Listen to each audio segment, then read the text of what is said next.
ಓಂ ಶಾಂತಿ. ಇಂದಿನ ಮುರಳಿ ದಿನಾಂಕ 9 ಡಿಸೆಂಬರ್ 2025. ಮುರಳಿ ಮಹಾವಾಕ್ಯಗಳು. ಮೀಠೆ ಬಚ್ಚೆ, बाब आया है तुम्हें बेहद की जागीर देने। ऐसे मीठे बाबा को तुम प्यार से याद करो तो पावन बन जाएंगे। ಮಧುರ ಮಕ್ಕಳೇ, ಬಾಬಾ ತಮಗೆ ಬೇಹದ್ದಿನ ಆಸ್ತಿ ಕೊಡೋದಕ್ಕೆ ಬಂದಿದ್ದಾರೆ. ಇಂಥ ತಂದೆಯನ್ನ ಬಹಳಷ್ಟು ಪ್ರೀತಿಯಿಂದ ನೆನಪು ಮಾಡಿದಾಗ ತಾವು ಬೇಹದ್ದಿನ ಆಸ್ತಿಗೆ ಹಕದಾರು ಆಗ್ತೀರಿ ಮತ್ತು ಪಾವನರು ಆಗಿಬಿಡ್ತೀರಿ. ಬಾಬಾ ಬಂದಿರೋದೇ ಬೇಹದ್ದಿನ ಆಸ್ತಿ ಕೊಡೋದಕ್ಕಾಗಿ. ಅರ್ಥಾತ್ ಬೇಹದ್ದಿನ ಆಸ್ತಿಗೆ ನಾವು ಅನಾದಿ ಕಾಲದಿಂದಲೂ ಅಧಿಕಾರಿ ಇದ್ದೀವಿ.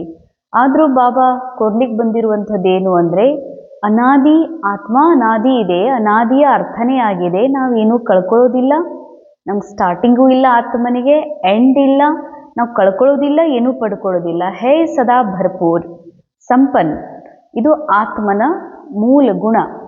ಸೊ ಅನಾದಿ ಆತ್ಮನಿಗೆ ಬಾಬಾ ಏನು ಕೊಡ್ಲಿಕ್ಕೆ ಸಾಧ್ಯತೆ ಅಂತಂದರೆ, ನಾವೇನಿದ್ದೀವಿ ಅನ್ನುವಂಥದ್ದನ್ನು ಡ್ರಾಮಾ ಅನುಸಾರ ಮರೆತಿರೋದ್ರಿಂದ ಆ ಮರೆತಿರುವಂತಹ ಸತ್ಯವನ್ನು ನೆನಪು ಕೊಡಿಸ್ಲಿಕ್ಕೆ ಯಾವ ಸತ್ಯ ನಾಲೆಜನ್ನು ಬಾಬಾ ಕೊಡ್ತಾರ, ಇದು ಬಾಬಾ ನಮಗೆ ಕೊಡುವಂತಹ ಅತಿ ದೊಡ್ಡ ಆಸ್ತಿಯಾಗಿದೆ. ಈ ಆಸ್ತಿಯನ್ನು ಬಾಬಾನೇ ಕೊಡೋದ್ರಿಂದ ಎಲ್ಲಿವರೆಗೂ ಶಿವ ಬಾಬಾ ಬಂದು, ಜ್ಞಾನೇಶ್ವರ ತ್ರಿಕಾಲಜ್ಞಾನಿ ಶಿವ ಬಾಬಾ ಬಂದು ನಮಗೆ ಈ ಸತ್ಯವನ್ನು ಹೇಳೋದಿಲ್ಲ, ಅಲ್ಲಿವರೆಗೆ ನಾವು ಇಂತಹ ಅನಾದಿ ಅವಿನಾಶಿ ಆತ್ಮ ಇದ್ದೀವಿ ಅನ್ನುವಂಥ ಸತ್ಯವನ್ನು ಅರ್ಥ ಮಾಡ್ಕೊಳ್ಳೋಕೆ ಎಂದಿಗೂ ಸಾಧ್ಯ ಇಲ್ಲ. ಅದಕ್ಕಿಂತ ಒಂದು ಶ್ರೇಷ್ಠ ಆಸ್ತಿ ಕೊಡೋರು ಬಾಬಾನೇ ಅದಾರ. ಇದರಿಂದ ನೀವು ಪಾವನ ಆಗ್ತೀರಿ. ಅದಕ್ಕೆ ಬಾಬನ ಪ್ರೀತಿಯಿಂದ ನೆನಪು ಮಾಡ್ರಿ. ಪಾವನ ಆಗ್ತೀರಿ ಅರ್ಥಾತ್ ಆತ್ಮ ಅನಾದಿ ಕಾಲದಿಂದಲೂ ಪಾವನನೇ ಇದೆ. ಆದರೂ ಪಾವನ ಆಗ್ರಿ ಎನ್ನುವಂಥ ಮಾತು ಮನಸ್ಸಿಗೆ ಹೇಳ್ತಾರೆ ಬಾಬಾ. ಈ ಮನಸ್ಸು ದೇಹಭಾನದಲ್ಲಿ ಸಿಲುಕಿಕೊಂಡಿರೋದ್ರಿಂದ ಈ ಮನಸ್ಸನ್ನು ಮನ್ಮನಾಭವಗೊಳಿಸಿ ಮನಸ್ಸನ್ನು ಮತ್ತೆ ಪಾವನ ಮಾಡಿಕೊಳ್ಳ್ರಿ. ಅದಕ್ಕಾಗಿ ಪ್ರೇಮದಿಂದ ಬಾಬರ ನೆನಪು ಮಾಡ್ರಿ. ಪ್ರಶ್ನೆ: विनाश का समय जितना नज़दीक आता जाएगा उसकी निशानियाँ क्या होगी? ವಿನಾಶದ ಸಮಯ ಎಷ್ಟು ಸಮೀಪಿಸ್ತಾ ಹೋಗ್ತದೋ ಅದರ ಮುಖ್ಯ ನಿಶಾನಿ ಏನಾಗಿದೆ? ವಿನಾಶ ಎರಡು ರೀತಿಯ ವಿನಾಶ ಇದೆ. ಒಂದು ಸ್ಥೂಲವಾದಂತಹ ವಿನಾಶ, ಪಂಚತತ್ವಗಳ ಮೂಲಕ ಆಗುವಂಥ ವಿನಾಶ. ಯಾವುದು? ಅತಿವೃಷ್ಟಿ, ಅನಾವೃಷ್ಟಿ, ಭೂಕಂಪ, ಸುನಾಮಿ, ಈ ರೀತಿಯಾದಂತಹ ಪ್ರಾಕೃತಿಕವಾದಂಥ ವಿನಾಶ. ಖರೆ ಈ ವಿನಾಶದ ಮಾತಲ್ಲ. ಯಾಕೆಂದರೆ ಇದೆಲ್ಲ ಏನು ವಿನಾಶ ಆಗೋದಿದೆ, ಇದು ಡ್ರಾಮಾದಲ್ಲಿ ಮೊದಲೇ ನೊಂದಿದೆ. ಯಾವಾಗ ಪ್ರಕೃತಿಯ ಮೂಲಕ, ಯಾವಾಗ ಈ ಪಂಚತತ್ವಗಳ ಮೂಲಕ, ಗಾಳಿಯ ಮೂಲಕ, ಬೆಂಕಿಯ ಮೂಲಕ ಏನು ಆಗಬೇಕನ್ನುವಂಥದ್ದು ಮೊದಲೇ ನೊಂದಿದೆ. ಆದರೆ ನಿಜವಾದ ವಿನಾಶ ಆಗೋದು, ಸೂಕ್ಷ್ಮವಾದ ವಿನಾಶ ಆಗುವಂಥ ಮಾತು ಯಾವುದು ಅಂತಂದರೆ, ಆ ವಿನಾಶ ಸಮೀಪ ಬಂತು ಅಂತಂದ್ರೆ ಅದರ ನಿಶಾನಿಗಳು ಹೇಳ್ತಾರೆ ಬಾಬಾ. ಈ ಸೂಕ್ಷ್ಮ ವಿನಾಶ ಆಗಿದೆ. ಮನಸ್ಸಿನಲ್ಲಿ ರಚನೆಗೊಂಡಿರುವಂತಹ ಅನಂತ ವಿಚಾರಗಳು, ವ್ಯರ್ಥ ವಿಚಾರ, ದೇಹಭಾನದ ವಿಚಾರಗಳು, ದೇಹಭಾನದ ಅನೇಕ ನೆನಪುಗಳು, ದೇಹಭಾನದ ಅನುಭವಗಳು, ಉಲ್ಟಾ ಅನುಭವಗಳೇನದಾವ, ಇವೆಲ್ಲವುಗಳು ಯಾವಾಗ ಸಮಾಪ್ತ ಮಾಡ್ತೀವಿ, ಇವೆಲ್ಲವನ್ನ ಯಾವಾಗ ತಂದೆಗೆ ಅರ್ಪಣೆ ಮಾಡ್ತೀವಿ, ಇದು ನಿಜವಾದ ವಿನಾಶ. ವಿನಾಶ ಆದಾಗ್ಲೇ ಸತ್ಯುಗದ ಸ್ಥಾಪನೆ ಅಥವಾ ಸತ್ಯುಗ ಸೋಚ್ ಇಲ್ಲಿ ಸ್ಟಾರ್ಟ್ ಆಗ್ಲಿಕ್ಕೆ ಶುರುವಾಗ್ತದೆ. ಹಂಗಾದ್ರೆ ವಿನಾಶದ ಸಮಯ ಅಂದರೆ ಒಳಗಡೆ ತುಂಬಿರುವಂತಹ ಅಜ್ಞಾನ, ದೇಹಭಾನ, ಒಳಗಡೆ ಇರುವಂತಹ ದುಃಖ, ಚಿಂತೆ, ಇವುಗಳ ವಿನಾಶ ಆಗ್ತಾ ಇದೆ ಅನ್ನಲಿಕ್ಕೆ ಸೂಚನೆ ಏನು? ಸೂಕ್ಷ್ಮ ಹಾಗೂ ಸ್ಥೂಲವಾದಂತಹ ನಿಶಾನಿಗಳು. ಬಾಬಾ ಉತ್ತರದಲ್ಲಿ ಹೇಳ್ತಾರೆ, ವಿನಾಶ का समय नजदीक होगा तो पहला सबको मालूम पड़ता जाएगा कि हमारा बाबा आया हुआ है. ಇದರಲ್ಲಿ ಸ್ಥೂಲ ಮಾತು ಏನಿದೆ ಅಂತಂದರೆ, ಯಾವಾಗ ವಿನಾಶ ಸಮೀಪ ಬರ್ತದೋ ಆಗ ಎಲ್ಲರಿಗೂ ಗೊತ್ತಾಗ್ತದ ನಮ್ಮ ಬಾಬಾ ಬಂದಿದ್ದಾರೆ ಅಂತ. ಎಲ್ಲರಿಗೂ ಅಂದರೆ ಈ ಜಗತ್ತಿನ ಎಲ್ಲ ಮನಸ್ಸುಗಳಿಗೆ ಗೊತ್ತಾಗ್ತದ ನಮ್ಮ ತಂದೆ ಸೃಷ್ಟಿ ಮೇಲೆ ಬಂದಿದ್ದಾರೆ. ಇದು ಸ್ಥೂಲವಾದಂತಹ ಸಂದೇಶ ಎಲ್ಲರಿಗೂ ತಲುಪ್ತದೆ. ಶಬ್ದದ ಮೂಲಕ, ಅನೇಕ ಮಾಧ್ಯಮಗಳ ಮೂಲಕ, ಅನೇಕ ರೀತಿಯಿಂದ ಭಗವಂತನ ಸತ್ಯ ಪರಿಚಯ ತಿಳಿತದೆ. ಇನ್ನು ಎರಡನೆಯ ಅತಿ ಸೂಕ್ಷ್ಮವಾದಂತಹ ಸಂದೇಶ, ಬಾಬನ ಸಂದೇಶ ಎಲ್ಲರಿಗೂ ಗೊತ್ತಾಗೋದು ಅಂತಂದ್ರೆ, ಎಲ್ಲರೂ ಅಂದ್ರೆ ಯಾರು? ಯಾರು ಈ ಒಳಗಿನ ಮನಸ್ಸಿನ ಒಳಗ ಅನಂತ ವಿಚಾರ ಅದಾವ, ಅಸಂಖ್ಯ ವಿಚಾರಗಳದಾವ. ಆ ಅಸಂಖ್ಯ ವಿಚಾರಗಳು ಈ ಜಗತ್ತು ನಿಜ ಅಂತ ತಿಳ್ಕೊಂಡು ಕುತ್ಕೊಂಡಾವ. ಇಲ್ಲಿರುವ ಸಂಬಂಧಿಕರಿಗೆ ನಮ್ಮಪ್ಪ ಅಂತ ತಿಳ್ಕೊಂಡಿವೆ. ಕೆಲವು ವಿಚಾರಗಳು ಇವ್ರನ್ನ ಫ್ರೆಂಡ್ಸ್ ಅಂತ ತಿಳ್ಕೊಂಡಾವ. ಕೆಲವು ವಿಚಾರಗಳು ಈ ಜಗತ್ತು ರಿಯಲ್ ಅನ್ಸಿದೆ, ಈ ಜಗತ್ತಿನಲ್ಲಿ ಸುಖ ಇದೆ ಅಂತ ತಿಳ್ಕೊಂಡಿದಾವ. ಹೀಗಾಗಿ ಇವೇ ಸಂಕಲ್ಪಗಳು ಬಂಧನದ, ದುಃಖದ ಅನುಭವ ಮಾಡಿಸ್ತಾ ಇದ್ದಾವೆ.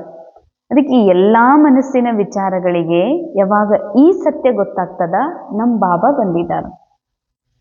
ಪ್ರತಿ ಸಂಕಲ್ಪ ಯಾವಾಗ ಶುದ್ಧ ಆಗ್ತದ, ಪ್ರತಿ ಸಂಕಲ್ಪ ಈ ಮಾತು ಸ್ವೀಕಾರ ಮಾಡ್ತಾರ, ಅರ್ಥಾತ್ ಮನಸ್ಸು ಈ ಮಾತನ್ನು ಸ್ವೀಕಾರ ಮಾಡ್ತದಲ್ಲ, ಈ ನಮ್ಮ ಬಾಬಾ ಬಂದಾರ ಅಂತ. ಯಾಕಂದ್ರೆ ಇವತ್ತಿಗೂ ಮನಸ್ಸು ಬಾಬಾ ಬಂದಾರಂತ ತಿಳ್ಕೊಂಡ್ಮೇಲೂ ಕೂಡ ಅಲ್ಲಿ ಅಲ್ಲಿ ಅಲ್ಲಿ ಅಲ್ದಾಡ್ತಾ ಇದೆ.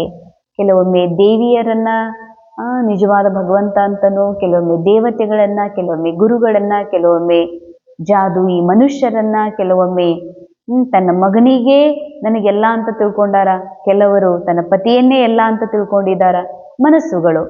ಸೊ ಅಂದ್ರೆ ಈ ಮನಸ್ಸು ಇನ್ನೂ ಈಶ್ವರನ ಮೇಲೆ ಪೂರ್ಣ ನಂಬಿಕೆ ಇಟ್ಟಿಲ್ಲ, ಬಾಬಾ ಬಂದಿದ್ದಾರಂತ.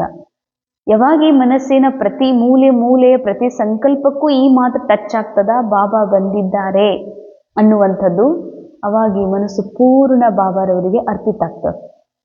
ಇದು ವಿನಾಶದ ಮೊದಲನೆಯ ಒಂದು ನಿಶಾನಿ.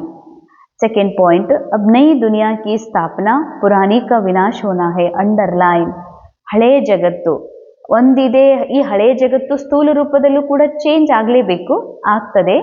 ಇದು ವಿನಾಶದ ಸಮೀಪತೆಯ ಒಂದು ನಿಶಾನಿ. ಇನ್ನೊಂದು ಹೊಸ ಜಗತ್ತಿನ ಸ್ಥಾಪನೆ ಆಗ್ತದೆ ಪ್ರಾಕೃತಿಕವಾಗಿ. ಇದಂತೂ ಡ್ರಾಮಾದಲ್ಲಿ ಮೊದಲೇ ನೂಂದಾಗಿರುವಂತಹ ಮಾತು, ಇದರಲ್ಲೇನು ಹೊಸದಿಲ್ಲ. ಬಾಬಾ ಹೇಳ್ತಾರೆ ನಥಿಂಗ್ ನ್ಯೂ. ಬಾಕಿ ಹೊಸ ಮಾತೇನು ಅಂತಂದ್ರೆ, ನನ್ನ ಮನಸ್ಸಿನೊಳಗ ಏನೆಲ್ಲ ಕಲಿಯುಗಿ ವಿಚಾರ, ಕಲಿಯುಗಿ ಸ್ವಭಾವ, ಕಲಿಯುಗಿ ಸಂಸಾರ, ಕಲಿಯುಗಿ ಅನುಭವಗಳದಾವ, ಇವೆಲ್ಲವುಗಳ ವಿನಾಶ ಆಗ್ತದ. ಸತ್ಯುಗಿ ಸಂಸ್ಕಾರ, ಶುದ್ಧ ಭಾವನಾ, ಸತ್ಯುಗಿ ದಿವ್ಯತೆ ಇಲ್ಲಿ ರೀಸ್ಟಾರ್ಟ್ ಆಗ್ತದ. ಇದು ವಿನಾಶದ ಎರಡನೆಯ ನಿಶಾನಿಯಾಗಿದೆ. ಬಹುತೋಂಕು ಸಾಕ್ಷಾತ್ಕಾರ ಭೀ ಹೋಂಗೆ, ಅನೇಕರಿಗೆ ಸಾಕ್ಷಾತ್ಕಾರ ಆಗ್ತದ. ಪರಮಾತ್ಮ ಬಂದಿರುವ, ಪರಮಾತ್ಮನ ಮಹಾನ್ ಕಾರ್ಯ ನಡೀತಾ ಇರೋದ್ರ ಬಗ್ಗೆನೂ, ಹಾಗೂ ಅನೇಕರಿಗೆ ಸಾಕ್ಷಾತ್ಕಾರ ಹೀಗೂ ಆಗ್ತದೆ, ಅವ್ರ ಕರ್ಮದ ಫಲ ಮತ್ತು ಮುಂದೆ ಭವಿಷ್ಯದಲ್ಲಿ ಏನು ಪದವಿ ತರರಾಗೋರದಾರ ಅನ್ನೋದು ಕೂಡ ಸಾಕ್ಷಾತ್ಕಾರ ಆಗ್ತದೆ. ಮೂರನೇ ಪಾಯಿಂಟ್, ಸನ್ಯಾಸಿಯೋ ರಾಜಾओं आदि को ज्ञान मिलेगा. अंडरलाइन. ವಿನಾಶ ಸಮೀಪಿಸ್ತಿದ್ದಂತೆ, ಯಾವ ವಿನಾಶ? ಕಲಿಯುಗಿ ವಿಚಾರಗಳು ಎಷ್ಟು ಸಮಾಪ್ತ ಆಗ್ತಾ ಹೋಗ್ತಾವೋ ಮನಸ್ಸಿನಲ್ಲಿ, ಸತ್ಯುಗದ ವಿಚಾರಗಳು ಎಷ್ಟು ರೀಮರ್ಜ್ ಆಗ್ತಾ ಹೋಗ್ತಾವೋ, ಅಷ್ಟಷ್ಟು ಇಲ್ಲಿ ವಿಶ್ವದಲ್ಲಿರುವಂತಹ ಯಾರು ರಾಜ್ಯ ಆಡಳಿತ ಮಾಡ್ತಾ ಇದ್ದಾರೆ ರಾಜರಿಗೂ ಮತ್ತು ಸನ್ಯಾಸಿಗಳಿಗೆ ಬಾಬಾ ಬಂದಿರುವ ಸತ್ಯ ಅವರಿಗೆ ಅನುಭವ ಆಗಲಿಕ್ಕೆ ಶುರುವಾಗ್ತದೆ. फोर्थ पॉइंट, जब सुनेंगे कि बेहद का बाबा आया है, वही सद्गति देने वाला है, तो बहुत आएंगे. अंडरलाइन. ಯಾವಾಗ ಗೊತ್ತಾಗ್ತದೆ ಎಲ್ಲರಿಗೂ ಸದ್ಗತಿ ದಾತ, ಸದ್ಗತಿಯನ್ನೇ ಕೊಡುವಂತಹ, ಮುಕ್ತಿ ಜೀವನ್ಮುಕ್ತಿ ಕೊಡುವಂತಹ ಪರಮಾತ್ಮ ಈ ಸೃಷ್ಟಿ ಮೇಲೆ ಬಂದಾರ ಅನ್ನೋ ಮಾತು ಎಲ್ಲರಿಗೂ ಗೊತ್ತಾಗ್ತದ.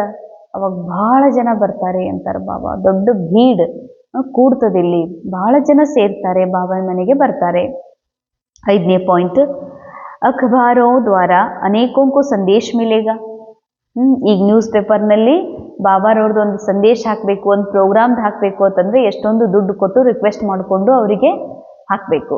ಬಾಬಾರವ್ರ ಸಂದೇಶ ಕೊಡಲಿಕ್ಕೆ ಮಧುಬನಕ್ಕೆ ಯಾರು ಮೀಡಿಯಾ ಪತ್ರಕರ್ತರಿಗೆ ಕರ್ಕೊಂಡು ಹೋಗ್ತೀವಿ ಅಂತಂದ್ರೆ ಫ್ರೀನೂ ಕರ್ಕೊಂಡು ಹೋಗ್ರಿ, ಮತ್ತು ನಮ್ಗೆ ಒಂದೊಂದು ದಿವ್ಸಕ್ಕೆ ಇಷ್ಟು ದುಡ್ಡಂತೂ ಕೊಡ್ರಿ ಅಂತ ಹೇಳ್ತಾರೆ ಅವರು. ಆದರೆ ಒಂದಿನ ಇಂಥ ಸಮಯ ಬರ್ತದ, ಎಲ್ಲ ಪತ್ರಿಕೆಗಳಲ್ಲಿ ಕೇವಲ ಈಶ್ವರನ ಸಂದೇಶ, ಬಾಬಾರವ್ರ ಸಂದೇಶನೇ ಸಂದೇಶ. ಪ್ರತಿ ಪತ್ರಿಕೆ, ಪ್ರತಿ ಪೇಜ್ನಲ್ಲೂ, ಪ್ರತಿ ಮೀಡಿಯಾದ TV ಚಾನೆಲ್ಗಳಲ್ಲಿ ಕೇವಲ ಬಾಬಾರ್ದೇ ವಿಷಯ ಬರ್ತದೆ ಅಂತ ಹೇಳ್ತಾರೆ. ಇದು ವಿನಾಶದ ಸಮೀಪತೆಯ ನಿಶಾನೆ. ಆರನೇ ಪಾಯಿಂಟ್, ತುಮ್ ಬಚ್ಚೆ ಆತ್ಮ ಅಭಿಮಾನಿ ಬಂತೆ ಜಾಯಂಗೆ. ವಿನಾಶನೇ ಆಗ್ತದ ಸ್ಥೂಲ ರೂಪದಲ್ಲೂ ಮತ್ತು ಸೂಕ್ಷ್ಮ ರೂಪದಲ್ಲೂ ಕೂಡ. ಹಳೆಯ ವಿಚಾರಗಳ ವಿನಾಶ ಆಗ್ತದಂತಂದ್ರ ಏನಾಗ್ತದ, ನೀವು ಆತ್ಮಾಭಿಮಾನಿ ಆಗ್ತಾ ಹೋಗ್ತೀರಿ. ಏಕ್ ಬಾಬಾ ಕಿ ಹಿ ಯಾದ್ ಮೇ ಅತೀಂದ್ರಿಯ ಸುಖ ಮೇ रहेंगे ಅಂಡರ್ಲೈನ್. ಎಷ್ಟೆಷ್ಟು ಒಳಗಿನ ವಿನಾಶ ಸೂಕ್ಷ್ಮ ಹಾಗೂ ಹೊರಗಿನ ಸ್ಥೂಲ ಜಗತ್ತಿನ ವಿನಾಶ ಆಗ್ತಾ ಹೋಗ್ತದೋ ಅಷ್ಟಷ್ಟು ನೀವು ಒಬ್ಬ ತಂದೆ ನೆನಪಿನಲ್ಲಿ ಅತೀಂದ್ರಿಯ ಸುಖದ ಅನುಭವವನ್ನ ಮಾಡಲಿಕ್ಕೆ ಶುರು ಮಾಡ್ತೀರಿ ಅಂತ. ಯಾಕಂದ್ರೆ ಬಾಬಾ ಹೇಳುವ ಮಾತುಗಳು ಪ್ರಾಕ್ಟಿಕಲ್ ಯಾವಾಗ ಕಾಣಿಸ್ಲಿಕ್ಕೆ ಶುರು ಆಗ್ತಾವೋ ಆಟೋಮೆಟಿಕ್ ಎಲ್ಲರಿಗೂ ಅನಿಸ್ತದ. ಬಾಬಾರವರ ಮಕ್ಕಳಿಗೆ ಯಾರು ಭಾಳ ತೀವ್ರ ಪುರುಷಾರ್ಥಿ ಇದ್ದಾರೋ, ನಾರ್ಮಲ್ ಪುರುಷಾರ್ಥಿ ಇದ್ದಾರೋ, ಎಲ್ಲರಿಗೂ ರಿಯಲೈಸ್ ಆಗ್ತದ, ಓಹೋ ಬಾಬಾ ಹೇಳುವ ಆ ಸಮಯ ಇದು ಬಂದೇ ಬಿಡ್ತು. ಇನ್ನೇನು ಈ ಜಗತ್ತು ಈ ಥರ ಸ್ಮೂತ್ ಆಗಿ ನಾರ್ಮಲ್ ಆಗಿ ನಡಿಲಿಕ್ಕೆ ಸಾಧ್ಯ ಇಲ್ಲ, ಇದು ವಿನಾಶ ಆಗಿ ಇದು ಜಗತ್ ಎಂಡ್ ಆಗೋ ಟೈಮ್ ಇದೆ ಅನ್ನೋದು ಯಾವಾಗ ಪಕ್ಕಾ ಆಗ್ತದೋ ಅವಾಗ ಎಲ್ಲರೂ ದೇಹಭಾನವನ್ನು ಮರೆತು ಆತ್ಮಸ್ಥಿತಿಯಲ್ಲಿ ಸ್ಥಿತಾಗ್ಲಿಕ್ಕೆ ಶುರು ಮಾಡ್ತಾರ. ಎರಡನೇದು, ಒಬ್ಬ ತಂದೆ ನೆನಪಿನೊಳಗೆ ಅತೀಂದ್ರಿಯ ಸುಖದ ಆನಂದದ ಅನುಭವವನ್ನು ಮಾಡಲಿಕ್ಕೆ ಶುರು ಮಾಡ್ತಾರೆ. ಇವೆಲ್ಲ ಅಂತಿಮ ವಿನಾಶದ ಸಮಯ ಸಮೀಪ ಬಂದಿದೆ ಅನ್ನಲಿಕ್ಕೆ ಗುರುತುಗಳು ಅಂತ ಹೇಳ್ತಾರೆ ಬಾಬಾ. ಇಂದಿನ ಮುರಳಿಯ ಧಾರಣೆಯ ಪಾಯಿಂಟ್ಸ್: माला में पिरोने के लिए देही अभिमानी बन तीव्र वेग से याद की यात्रा करनी है. ಮಾಲೆಯ ಮಣಿ ಆಗಬೇಕು ಅಂದರೆ, ಆ ಮಣಿಯಾಗಿ ತಿರುಗಬೇಕು ಅಂತಂದ್ರೆ ತೀವ್ರ ವೇಗದ ಪುರುಷಾರ್ಥವನ್ನ ಮಾಡಬೇಕು ಅಂತ. ತೀವ್ರ ವೇಗ ಅರ್ಥಾತ್ ಈ ಮನಸ್ಸನ್ನ ಬಾಬಾನ್ ಸನ್ಮುಖದಲ್ಲಿ ಅರ್ಪಣೆ ಮಾಡಲಿಕ್ಕೆ ಎಷ್ಟು ಸಮಯ ಹಿಡಿತದ? ಈ ಮನಸ್ಸನ್ನು ಪರಂಧಾಮದ ಅವಸ್ಥೆಯಲ್ಲಿ ಸ್ಥಿತ ಮಾಡಲಿಕ್ಕೆ ಎಷ್ಟು ಸಮಯ ಇಲ್ಲಿವರೆಗೆ ಹಿಡಿತಿತ್ತು? ಆ ಸಮಯ ಇನ್ನಷ್ಟು ಕಮ್ಮಿ ಕಮ್ಮಿ ಕಮ್ಮಿ ಆಗ್ತಾ ಹೋಗ್ತದೆ. ಇದಕ್ಕೆ ಬಾಬಾ ಅಂತಾರ ತೀವ್ರ ವೇಗದ ಪುರುಷಾರ್ಥಿ ಆಗ್ರಿ. ನಾ ಆತ್ಮ ಅಂದ ತಕ್ಷಣ ನನ್ನ ಆತ್ಮಸ್ಥಿತಿಯಲ್ಲಿ ಸ್ಥಿತ ಆಗ್ಲಿಕ್ಕೆ ದೇಹಭಾನದಿಂದ ಮುಕ್ತಾಗಿ ನಾ ಆತ್ಮ ಅನ್ನುವ ಕಾನ್ಶಿಯಸ್ ಅಲ್ಲಿ ಶಿಫ್ಟ್ ಆಗ್ಲಿಕ್ಕೆ ಎಷ್ಟು ಸೆಕೆಂಡ್ಸ್ ಹಿಡಿತದ, ಎಷ್ಟು ಸಮಯ ತಗೊಳ್ತದ? ಅದಕ್ಕಿಂತಲೂ ಇನ್ನೂ ಕಡಿಮೆ ಸಮಯ ತಗೋಬೇಕು. ಇದು ತೀವ್ರ ವೇಗದ ಪುರುಷಾರ್ಥಿ ಆಗ್ರಿ ಅಂತಾರೆ ಬಾಬಾ. ಬಾಬಾ ಕಿ ಫರ್ಮಾನ್ ಪರ್ ಚಲ್ಕರ್ ಪಾವನ್ ಬನ್ನ ಹೇ. ಬಾಬಾ ಹೇಳುವ ಆಜ್ಞೆ ಅನುಸಾರ ನಡೆದು ತಾವೀಗ ಮಕ್ಕಳು ಪಾವನರು ಆಗ್ಬೇಕಾಗಿದೆ. ಪಾವನರಾಗೋದು ಅಂದ್ರೆ ಸಂಪೂರ್ಣ ಆತ್ಮಿಕ ಸತ್ಯದಲ್ಲಿ ಸ್ಥಿತ ಆಗೋದು. ಬಾಬಾರ ಆದೇಶ ಆಗಿದೆ, ದೇಹ ಸತ್ಯ ಅಲ್ಲ, ಈ ಡ್ರಾಮಾ ಸತ್ಯ ಅಲ್ಲ. ಯಾವುದು ಸತ್ಯ ಅಲ್ಲ ಅಲ್ಲಿ ನಿಮ್ಮ ಬುದ್ಧಿಯನ್ನು ತೊಡಗಿಸದೆ, ಯಾವುದು ಸತ್ಯ ಇದೆ ಆತ್ಮ, ಆತ್ಮದ ಗುಣಗಳು ಮತ್ತು ಪರಮಾತ್ಮ ತಂದೆ, ಆ ಸತ್ಯದಲ್ಲಿ ನಿಮ್ಮ ಬುದ್ಧಿಯನ್ನು ಏಕಾಗ್ರಗೊಳಿಸ್ರಿ ಅನ್ನೋದೇ ಬಾಬಾರವರ ಒಂದು ಆದೇಶ ಆಗಿದೆ, ಒಂದು ಆಜ್ಞೆಯಾಗಿದೆ. ಸೆಕೆಂಡ್ ಪಾಯಿಂಟ್, बाबा का परिचय दे बहुतों को आप समान बनाने की सर्विस करनी है. ಬಾಬಾರವರನ್ನ ತಮ್ಮ ತಂದೆಯನ್ನ ಅನೇಕರಿಗೆ ತಂದೆ ಪರಿಚಯ ಕೊಟ್ಟು ತಂದೆಯ ಸಮಾನರನ್ನಾಗಿ ಮಾಡುವಂತ, ಅಂದ್ರೆ ತಮ್ಮ ಸಮಾನ ಅಂದ್ರೆ ಹೇಗೆ ತಾವು ದೇಹ ಅಲ್ಲ ನಾ ಆತ್ಮ ಅನ್ನುವ ಸತ್ಯದ ಅನುಭವ ಮಾಡಿದ್ದೀರೋ ಅದೇ ರೀತಿಯಾಗಿ ಎಲ್ಲರಿಗೂ ಕೂಡ ನಾ ದೇಹಿ ಎನ್ನುವಂತಹ, ನಾ ಆತ್ಮ ಇದ್ದೀನಿ ಅನ್ನುವಂತಹ ತಮ್ಮ ಸಮಾನ ಬುದ್ಧಿ ಉಳ್ಳವರನ್ನಾಗಿ ಮಾಡ್ರಿ. ಯಹಾ ವನವಾಹ ಮೇ रहना है, अंतिम आहाकार की सीन देखने के लिए महावीर बनना है. ಈಗ ವನವಾಹದಲ್ಲಿರ್ಬೇಕಾಗಿದೆ ಅಂದ್ರೆ ಬಾಬಾ ಹೇಳ್ತಾರ, ಇದು ಸಂಗಮ ಯುಗ ಇರೋದ್ರಿಂದ ಇಲ್ಲಿ ಬಹಳ ಸಿಂಪಲ್ ಆಗಿರುವಂತಹ ಜೀವನನೂ ಮಾಡಬೇಕು, ಹಾಗೂ ಏನೆಲ್ಲ ಬಾಬಾ ಡ್ರಾಮಾ ಸುವಿಧಾ ಸುಖ ಸುವಿಧಾ ಸಂಪತ್ತನ್ನ ಕೊಡಲಾಗಿದೆ ಇದನ್ನು ಕೇವಲ ನಿಮಿತ್ತ ಮಾತ್ರ ಉಪಯೋಗ ಮಾಡ್ರಿ. ಇದು ನಂದು, ಇದು ನನ್ನ ಸೆಂಟರ, ಇದು ನಮ್ಮೂರ, ನಮ್ಮ ಮನೆ, ನನ್ನ ಪ್ರಾಪರ್ಟಿ, ನನ್ನ ಆಸ್ತಿ, ಇದು ನಂದು, ನನಗೆ ಸಿಕ್ಕಿದ್ದು, ನಾನು ಗಳಿಸಿದ್ದು ಅಂತೇನು ಅನ್ಕೋತಿರಲ್ಲ, ಇದು ಆಗಿದೆ ಬಂಧನ. ಅದಕ್ಕೆ ವನವಾಹದಲ್ಲಿ ಇರೋದು ಅಂತಂದ್ರೆ ಬಹಳಷ್ಟು ನನ್ನದೇನೂ ಇಲ್ಲ, ಎಲ್ಲವೂ ತಂದೆ ಹಾಗೂ ಡ್ರಾಮಾ ಕೊಟ್ಟಿರುವಂಥದ್ದು ನಿಮಿತ್ತ ಮಾತ್ರ ಯೂಸ್ ಮಾಡ್ತಾ ಇದ್ದೀವಿ, ರೋಲ್ ಯೂಸ್ ಮಾಡ್ತಾ ಇದೆ. ನಾ ರೋಲಿಂದಲೂ ಕೂಡ ಪರೆ, ರೋಲ್ನಲ್ಲಿ ಏನೆಲ್ಲ ನಡೀತಾ ಇದೆ ಕೇವಲ ನಾನು ಸಾಕ್ಷಿಯಾಗಿ ನೋಡುವಂಥ ಆತ್ಮ ಅನ್ನುವ ಸ್ಥಿತಿಯಲ್ಲಿ ಸ್ಥಿತ ಆಗೋದೇ ವನವಾಸದಲ್ಲಿ ಇರುವಂಥದ್ದು. ಅಂತಿಮ ಆಹಾಕಾರದ ಸೀನ್ ನೋಡಬೇಕು ಅಂತಂದ್ರೆ ಬಹಳ ಮಹಾವೀರ ಆಗ್ಬೇಕಿರ್ಬೇಕು ಅಂತಾರೆ ಬಾಬಾ. ಮಹಾವೀರ್ ಅಂತಿಮ ಆಹಾಕಾರದ ಸೀನ್ ಅಂದ್ರೆ ಬಿ ಕೆ ರೇಣುಕಾ ಒಂದು ಸ್ಟೋರಿ ಇದೆ, ಡ್ರಾಮಾದಲ್ಲಿ ಒಂದು ಪಾರ್ಟ್ ಇದೆ. ಬಿ ಕೆ ರೇಣುಕಾ ಬೇರೆ ಬೇರೆ ಬೇರೆ ಅನೇಕ ಬಿ ಕೆ ರೋಲ್ಗಳದಾವ. ಇದೆಲ್ಲ ಎಂಡ್ ಆಗೋದೈತಿ. ಬಿ ಕೆ ರೇಣುಕಾ ಏನು ಖಾಯಂ ಇರೋದೈತಿ? ಆತ್ಮ ನಾ ಖಾಯಂ ಇರ್ತೀನಿ. ರೋಲ್ ಇದೊಂದು ಎಂಡ್ ಆಗಿ ಸಮಾಪ್ತಾಗಿ ಹೋಗ್ತದೆ. ಆದರೆ ಎಲ್ಲರ ಮನಸ್ಸು ಈ ರೋಲ್ನಲ್ಲಿ ಸಿಕ್ಕಾಕೊಂಡಿದೆ. ಈ ರೋಲನ್ನು ಸತ್ಯ ಅನ್ಕೊಂಡು ರೋಲಿಗೆ ಒಂದು ಸ್ಟೋರಿ ಏನು ಕೊಡಲಾಗಿದೆ, ಆ ಸ್ಟೋರಿ ಜೊತೆಗೆ ಬಹಳ ಅಟ್ಯಾಚ್ಮೆಂಟ್ ಇದೆ. ರೇಣುಕಾನ್ ಪ್ರಸಿದ್ಧ ಮಾಡಬೇಕು, ರೇಣುಕಾಗ್ ಭಾಳ ಹೌದು ಅನ್ಸ್ಕೋಬೇಕು, ರೇಣುಕಾನ್ ಜೀವನ ಆದರ್ಶ ಮಾಡ್ಕೋಬೇಕು ಅಂತ ಈ ಮನಸ್ಸು ತೊಡಗಿದೆಯಲ್ಲ. ಬಾಬಾ ಹೇಳ್ತಾರೆ ಇದೆಲ್ಲ ಎಂಡ್ ಆಗೋದಿದೆ. ಈ ರೋಲ್ ಎಂಡ್ ಆಗುವುದನ್ನ ನೋಡುವಂತಹ ಮಹಾವೀರ್ ಆಗ್ಬೇಕಾಗ್ತದೆ. ಜಗತ್ ಎಂಡ್ ಆಗೋದು ನೋಡೋದು ಎಲ್ಲರೂ ರೆಡಿ ಅದಾರ, ಜಗತ್ನವರು ರೆಡಿ ಅದಾರ. ಅಲ್ಲೇನು ಮಹಾವೀರ್ತನ ಇಲ್ಲ. ಯಾರ್ಯಾರ್ದೋ ಪಾರ್ಟ್ ಎಂಡ್ ಆಗ್ತದ, ಅದಕ್ಕೂ ಮಹಾವೀರ್ತನ ಬೇಕಾಗಿಲ್ಲ. ಖುದ್ ನಾ ಆತ್ಮನಿಗೆ ಯಾವ ರೋಲ್ ಸಿಕ್ಕಿದೆ, ಈ ರೋಲ್ನ ಸ್ಟೋರಿ, ಈ ರೋಲ್ನ ಹೆಸರು, ಈ ರೋಲ್ನ ಜೀವನ ಚರಿತ್ರೆ ಎಂಡ್ ಆಗಿ ಸಮಾಪ್ತಾಗಿ ಸತ್ತು ಹೋಗ್ತದಲ್ಲ, ಆ ಸತ್ತು ಹೋಗುವುದನ್ನು ನೋಡಲಿಕ್ಕೆ, ಅದನ್ನು ಸ್ವೀಕಾರ ಮಾಡಲಿಕ್ಕೆ ಬಹಳ ಮಹಾವೀರ್ತನ ಬೇಕಾಗಿದೆ. वरदान बंधनों के पिंजड़े को तोड़कर जीवन मुक्त स्थिति का अनुभव करने वाले सच्चे ट्रस्टी भव.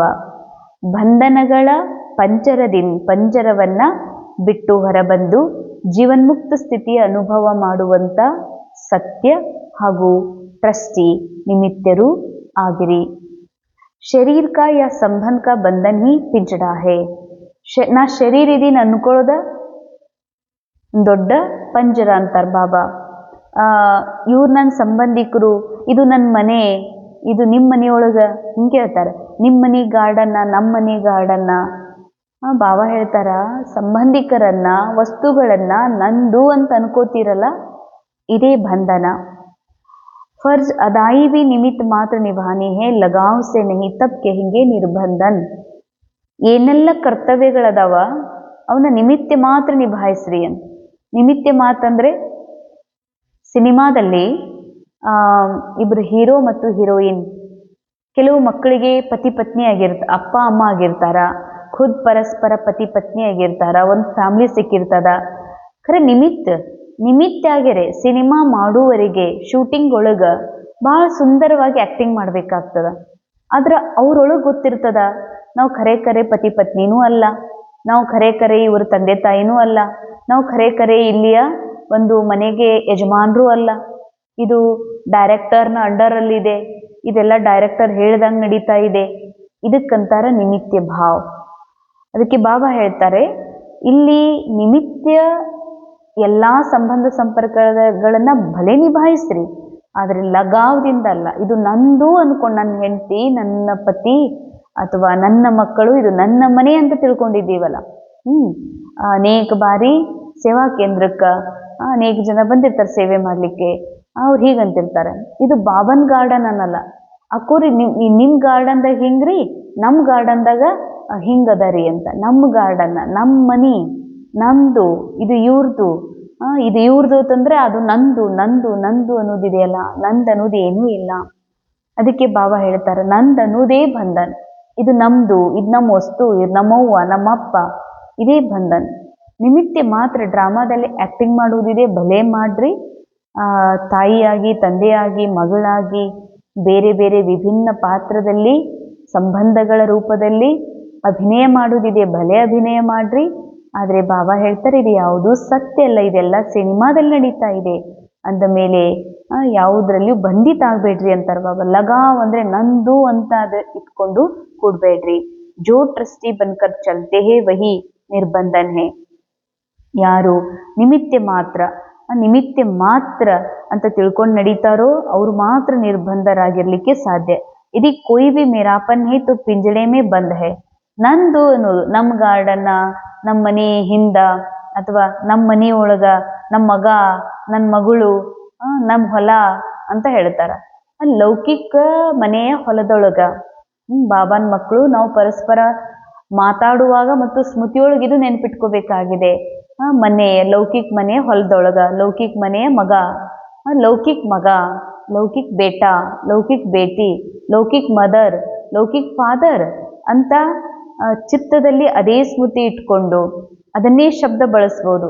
ನಮ್ಮವ್ವ, ನಮ್ಮಪ್ಪ, ನನ್ನ ಹೊಲ, ನನ್ನ ಗಾರ್ಡನ್, ನನ್ನ ಸೀರೆ, ನನ್ನ ತಿಜೋರಿ ಒಳಗ, ನನ್ನ ಕಾಟ್ ಮೇಲೆ ಬಾಬಾ ಹೇಳ್ತಾರೆ ಈ ರೀತಿ ಎಲ್ಲಿ ನಂದು ಅಂತೀರಿ ಅದೇ ಪಂಜರ್ ಅಂತಾರ ಬಾಬಾ. ಪಂಜರದಾಗ ಯಾವಾಗ್ಲೂ ಯಾರು ಸ್ವತಂತ್ರವಾಗಿ ಅನುಭವ ಮಾಡಕ ಸಾಧ್ಯ ಇಲ್ಲ. अभी पिंजड़े की मैना से फरिश्ते बन गए इसीलिए कहा जरा भी बंधन न हो. ಅರೆ ನೀವು ಪಂಜರದ ಪಕ್ಷಿ ಅಲ್ಲ, ಇಲ್ಲಿವರೆಗೆ ಇದ್ರಿ ಡ್ರಾಮಾ ಅನುಸಾರ ಪಂಜರದಲ್ಲಿ ಬೀಳ್ಬೇಕಾಗಿತ್ತು, ಪಂಜರದಲ್ಲೇ ಇದ್ರಿ, ಬಾಬಾ ಬಂದು ಪಂಜರದ ಬೀಗವನ್ನ ತೆಗೆದ್ಬಿಟ್ಟಿದ್ದಾರೆ, ನೀವು ಹೊರಗೆ ಬರ್ರಿ ಅಂತಾರ ಬಾಬಾ. ನೀ ಆತ್ಮ ಇದಿ, ಈ ದೇಹ ರೂಪಿ ಪಂಜರದಲ್ಲಿ ಸಿಕ್ಕ ಹಾಕೋಬೇಡ. ದ್ವಾಪರ ಯುಗದಿಂದ ಇಲ್ಲಿವರೆಗೆ ಈ ಪಂಜರದಲ್ಲಿ ಇದ್ದುಕೊಂಡು ಪಂಜರದ ಅನುಭವ ಮಾಡಬೇಕಾಗಿತ್ತು, ಈಗಿಲ್ಲ. ಈಗ ದೇಹ ರೂಪಿ ದೇಹ ನಾನು ನಂದು ಈ ಡ್ರಾಮಾ ಎಲ್ಲ ಮಾತುಗಳಿಂದ ಪರೆಯಾಗುವ ಟೈಮ್ ಬಂದಿದೆ. ನಾನು ಪರೆ ನಿಮಗೆ ಮಾಡಿಬಿಟ್ಟಿದ್ದೀನಿ, ನಾ ಚಾವಿ ತೆಗೆದಿದ್ದೀನಿ, ಅದಕ್ಕೆ ನೀವು ಸ್ವತಂತ್ರವಾದ ಅನುಭವ ಮಾಡ್ರಿ, ಬಂಧನದ ಅನುಭವ ಮಾಡಬೇಡ್ರಿ ಅಂತಾರ ಬಾಬಾ. ತೋ ಪಿಂಜರೆ ಮೇ ಬಂದ್ ನಹಿ ಹೋನಾ, ಮನ್ ಕಾ ಭಿ ಬಂಧನ್ ನಹಿ. ಎಲ್ಲಕ್ಕಿಂತ ದೊಡ್ಡ ಬಂಧನ ಮನಸ್ಸಿನ ಬಂಧನ, ಮನಸ್ಸಿನ ಬಂಧನವೂ ಇರಬಾರ್ದು ಅಂತಾರ ಬಾಬಾ. क्या करूँ कैसे करूँ, चाहता हूँ होता नहीं, यह भी मन का बंधन है ना. ಏನ್ ಮಾಡ್ಲಿ ಹೆಂಗ್ ಮಾಡ್ಲಿ ಅನ್ಕೊಳ್ಳೋದಿಲ್ಲ, ಖರೆ ಹಂಗ ಆಗ್ತದ, ನಾ ಅನ್ಬೇಕಂತ ಅಂದಿಲ್ಲ, ಅಂದ್ಬಿಟ್ಟೆ, ಹೆಂಗ ಅನ್ನೋ ಗೊತ್ತಿಲ್ಲ. ಸೊ ಬಾಬಾ ಹೇಳ್ತಾರೆ ಇದು ಮನಸ್ಸಿನ ಬಂಧನ. ಮನಸ್ಸಿನಲ್ಲಿ ಏನೆಲ್ಲ ಇದೆ, ಇದು ಸ್ಕ್ರಿಪ್ಟೆಡ್ ಇದೆ. ನಾ ಯಾಕನ್ನೋ ಯಾಕೆ ಮಾಡಿದೋ ಅಂತ ಮನಸ್ಸನ್ನೇ ರಿಪೇರಿ ಮಾಡುವಂತ ಕೆಲಸದಲ್ಲಿ ಹೋಗ್ಬೇಡ್ರಿ, ಇದು ಕೂಡ ಬಂಧನ ಆಗಿದೆ. जो मर्जी व बन गए तो सब प्रकार के बंधन समाप्त. ಯಾವಾಗ ನಾವು ಆತ್ಮ ಅನ್ನುವಂತಹ ಅಲೌಕಿಕ ಜನ್ಮ ಸತ್ಯ ಜ್ಞಾನದಿಂದ ನಮ್ಗೆ ಆಗ್ಬಿಟ್ಟಿದೆ ಅಂತಂದ್ಮೇಲೆ ಬಾಬಾ ಹೇಳ್ತಾರೆ ಮರುಜೀವ ಆಗ್ಬಿಟ್ಟಿರಂದ್ರೆ ಎಲ್ಲಾ ಪ್ರಕಾರದ ಬಂಧನೂ ಏನಾಗಬೇಕು, ಸಮಾಪ್ತ ಆಗಬೇಕು. ಸದಾ ಜೀವನ್ ಮುಕ್ತ ಸ್ಥಿತಿ ಕಾ ಅನುಭವ ಹೋತಾ ರಹೆ. ಜೀವನ್ ಮುಕ್ತ ಅರ್ಥಾತ್ ನಾನು ಬಾಬಾ ಸದಾ ಕಂಬೈನ್, ಆತ್ಮ ನಾ ಆತ್ಮ ಬಾಬಾ ಸದಾ ಸಾಕ್ಷಿಯದಾರ. ನಾ ಸದಾ ಬಾಬನ್ ಜೊತೆಗಿರ್ತೀನಿ.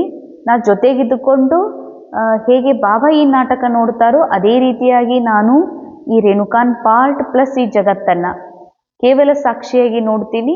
ಇದಾಗಿದೆ ಜೀವನ್ ಮುಕ್ತಿ. ಅರ್ಥಾತ್ ಜೀವನದ ಈ ಜಗತ್ತಿನ ನಾಟಕದ ಮಾತಿನ ಪ್ರಭಾವ ಮನಸ್ಸಿನಲ್ಲಾಗಿ ಮನಸ್ಸಿನಲ್ಲಿ ಸಂಕಲ್ಪಗಳು ನಡೆಯೋದೇ ಬಂಧನ.